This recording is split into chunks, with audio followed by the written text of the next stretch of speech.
Hey, what's up? It's your host, Jake White, and welcome back to Party Talk, where we empower leaders in youth drug prevention. I'm so pumped for today's episode. We're just going to talk a little bit. And what I want to talk about with you is how we can narrow our focus in prevention to reach more students.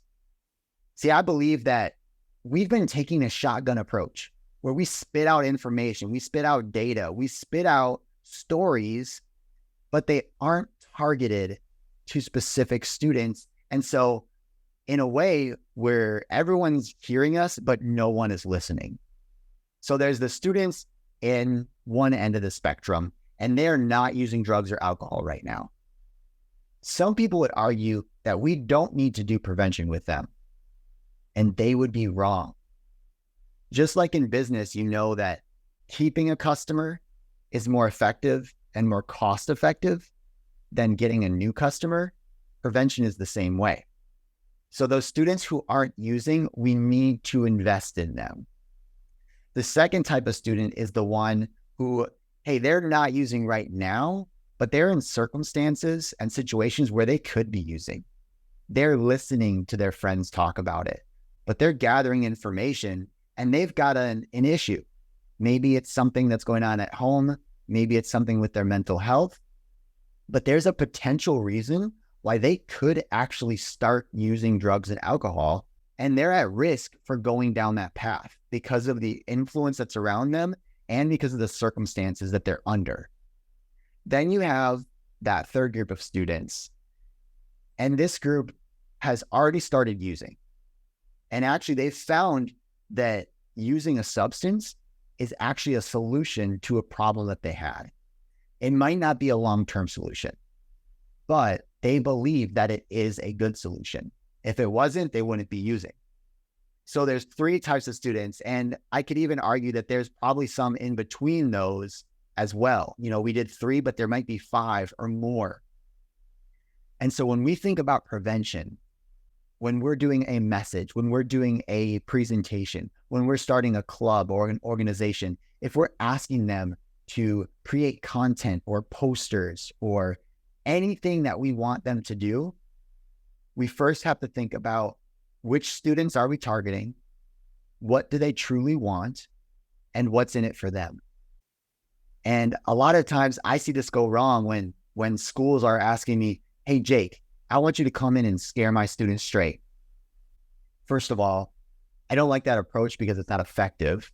Students aren't led by fear. In fact, when you hit them with scare tactics and fear, their response is, well, that's not going to happen to me. Or if you share a scary story with them and you're in front of them telling it, yeah, it's not going to happen to me, but hey, here you are telling this story. You're okay. So that means I can actually go down these steps. I can mess up and then I'll be fine too.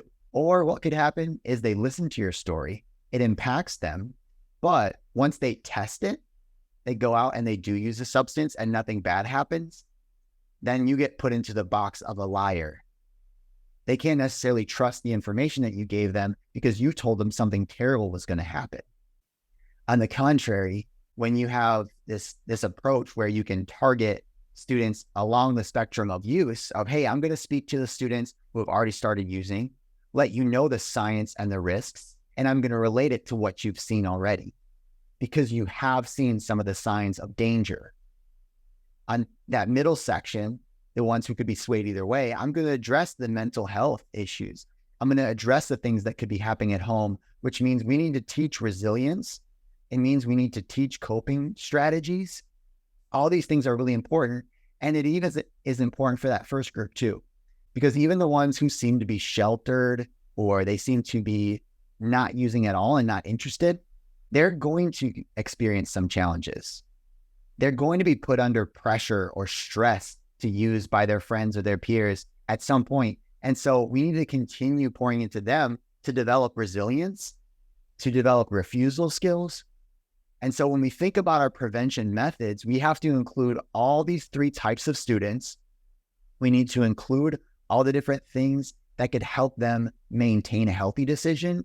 And then also what can turn some of their decisions around. That's the challenge for you. And if you're in the space and you've got some ideas, if you've got ways that you've effectively done this, hey, let me know about it. I do this work all across the country, so I see people doing it effectively, and I see a lot of people doing this work not so effectively. And so I got examples on both sides, but I would love to hear from you. Hit me up at jake@vive18.com and let me know what you've been up to. And just a quick shout out, Tomas and I will actually be at CADCA at the mid-year convention, and we'll be speaking to all the students there. If you're going to be at CADCA mid-year in Dallas, hit me up on LinkedIn or email. And yeah, I would love to meet you, hear what you're doing in your coalitions, in your schools for prevention. The presentation that we're doing at CADCA is called Ignite Your Influence, how to engage and influence your peers in prevention. We'll be bringing a ton of prizes and games. We're going to have competitions the whole time. So you know how we do things, like we make everything fun and social. So definitely stop by if you see us, Tomas and I, in our Vive 18 shirts. Come say hey, and we'll see you in Dallas. All right, I hope this episode of Party Talk was beneficial for you. If you have any thoughts on this, if you agree, if you disagree, let me know. And once again, please subscribe to the podcast. We do this every Monday. So we love doing this for free. And if there's a way you want to say thank you, leaving a review would be a great way to do that.